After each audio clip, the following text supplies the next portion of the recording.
Most of the NBA's all-time greats have won an MVP award. The great Michael Jordan won 5 league MVPs to go along with his 6 NBA championships. Kobe Bryant actually won just a single NBA MVP, but it was enough to be exempt from our list. And LeBron James has won 4 of his very own MVP awards. But you may be surprised to learn that some of the league's greatest legends never won it once.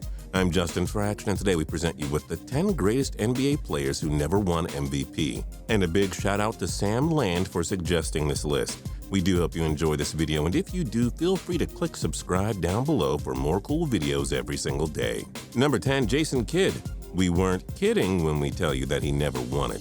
Kidd was one of the NBA's top point guards in the 2000s. Playing in just 10 All-Star games, he was also a 5-time member of the All-NBA First Team, and he made the NBA All-Defensive First Team 4 times. The 2011 NBA champion posted 17,529 points and 12,091 assists in his career. But playing in the same era as LeBron James, Kobe Bryant, Tim Duncan, and other stars made it next to impossible for Kidd to win over the voters. Number 9, Elvin Hayes. Take a look at his career resume, and it's basically 99% complete. The Washington Bullets icon simply dominated the 70s. He was a 12-time All-Star, led the league in rebounds twice, finished first in scoring in 1969, and was named to the NBA's 50th anniversary team.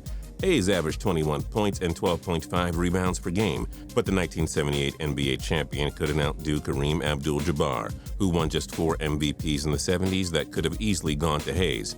Number 8, Scottie Pippen. With all due respect to Pippen, there was zero way he was ever going to win an MVP over Michael Jordan, who was head and shoulders above every other NBA player in his generation. Pippen was a member of all 6 90s Bulls championship teams. The 7-time All-Star was also part of 8 All-Defensive First Teams. Pippen averaged 16.1 points and 6.4 rebounds per game and is part of the Basketball Hall of Fame. The only thing he's really missing is that MVP. Number 7, Kevin McHale. McHale played with the Boston Celtics from 1980 to 1993 as Larry Bird's sidekick. He was part of their 1981, 84, and 86 championship teams. McHale was on 7 All-Star teams and was a 2-time NBA Sixth Man of the Year. With 17.9 points and 7.3 rebounds per game in his career, McHale certainly put up MVP-like numbers, but playing with Larry Bird and all was kind of tough for him when it came to garnering MVP votes. Number 6, Patrick Ewing. The New York Knicks legend did everything right on the court. In a career that spanned nearly 2 decades, Ewing was an 11-time All-Star and 6-time All-NBA second-team member. He was named to the NBA's 50th anniversary team. Ewing averaged 21 points and 9.8 rebounds per game. Unfortunately, he never won an NBA championship or a league MVP, even though the man was deserving of both. Number 5, Dwyane Wade. Though the future Hall of Famer has yet to retire, D. Wade isn't going to be winning an MVP in his mid-30s at this point. But what a ride it's been. He won 3 NBA championships with the Miami Heat, reached 12 All-Star games, was the 2006 NBA Finals MVP, and was the 2009 league scoring champion.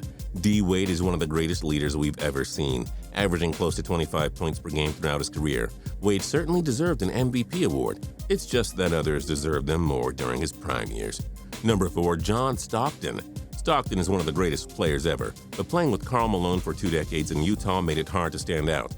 Malone himself won the league MVP in 1997 and 1999 and stole plenty of Stockton's thunder. The all-time steals and assists leader played in 10 All-Star games. He led the league in steals 9 times, with an average of 13.1 points and 10.5 assists per game. Stockton isn't only remembered as one of the all-time greats, but one of the most deserved MVPs who just didn't get one. Number 3, Isaiah Thomas. The Detroit Pistons icon led them to the NBA championship in 1989 and 1990 and simply terrorized the rest of the NBA with his flashiness. Thomas, a 12-time All-Star, averaged 19.2 points and 9.3 assists per game. Few players have ever controlled games so consistently like Thomas, who was that much better than just about anybody he faced off against. But playing on some star-studded Pistons teams that included Bill Laimbeer never helped Thomas when it came to MVP voting. Number 2, Elgin Baylor. Before Magic Johnson and Kareem Abdul-Jabbar dominated in Lakerland, there was Mr. Elgin Baylor. The Laker legend played in 11 All-Star games and was on the All-NBA First Team 10 different seasons. He averaged a remarkable 27.4 points and 13.5 rebounds per game. Sadly, Baylor never won an MVP. He retired early in the 1971-72 season, but the Lakers still won the championship and gave him a ring. There's a happy story after all. And number 1, Jerry West. Another Laker legend. West and Baylor soared through the NBA with their combined superstardom. West was just a tad bit better. The 14-time NBA All-Star won the 1969 Finals MVP despite losing to the Boston Celtics. West was a 10-time member of the All-NBA First Team and was a 4-time member of the All-Defensive First Team. West scored 25,192 points in his career and led the Lakers to the 1972 NBA championship. But with all those accolades we mentioned, it's amazing that he never won an MVP. What other NBA legends never won an MVP? Join us in the comments below.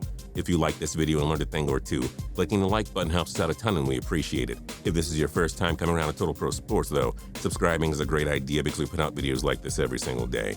But as always, thanks for watching and we'll see you guys next time.